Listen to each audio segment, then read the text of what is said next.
تبارك الله رب العالمين وادعوا لإخواننا في فلسطين الذين مسهم الضر পুণ্যভূমি মুজদালিফায় আজকে আসর ও জোহরের নামাজ আদায় করেছে লাখ লাখ মুসলিম এবং সূর্যাস্তের পরপরই তারা মুজদালিফার দিকে রওনা হবে। মাগরিব এবং এশা মুজদালিফায় একসাথে আদায় করবেন।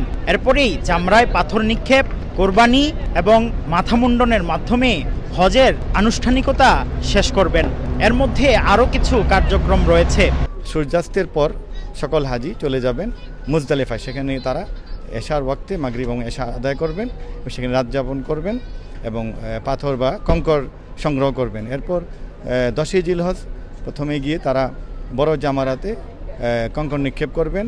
এরপর তারা কুরবানি করবে। আমাদের সকল হজযাত্রীগণ ভালো আছেন। সরকারি বেসরকারি ব্যবস্থাপনা অনেক ভালো হয়েছে।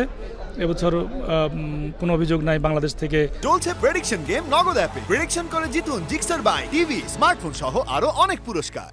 ব্যবস্থাপনা আপনারা দেখছেন, আলহামদুলিল্লাহ আমরা চেষ্টা করেছি সরকারের পক্ষ থেকে, আমাদের এখানে হজ অফিস যারা আছে সকলে মিলে ভালোই ইনশাল্লাহ। ভবিষ্যতে আমরা চিন্তা করছি যে এই আরাফা ময়দানে বাংলাদেশের যারা সম্মানিত হজযাত্রী আসবেন তাদের যেন আরও ভালো সেবা আমরা দিতে পারি। হজের 3টি ফরজের ভিতর আজকে আমাদের এই আরাফাতে উপস্থিত থাকা, এটা একটা 1 নম্বর ফরজ বা 2 নম্বর বা 3টার একটা এটা। এই জায়গায় উপস্থিতি হওয়াটা নিয়ে আমরা গতকাল রাত থেকে আমাদের বাংলাদেশে হজযাত্রী তথা সারা বিশ্বের অন্যান্য দেশ থেকে যারা হজযাত্রী এসেছেন সবে আসা শুরু করেছেন।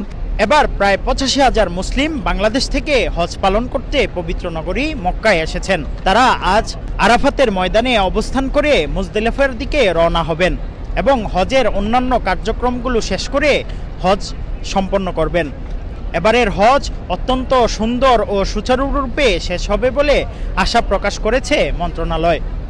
আরাফাতের ময়দান থেকে মুফতি আব্দুল্লাহ তামিম, সময় সংবাদ।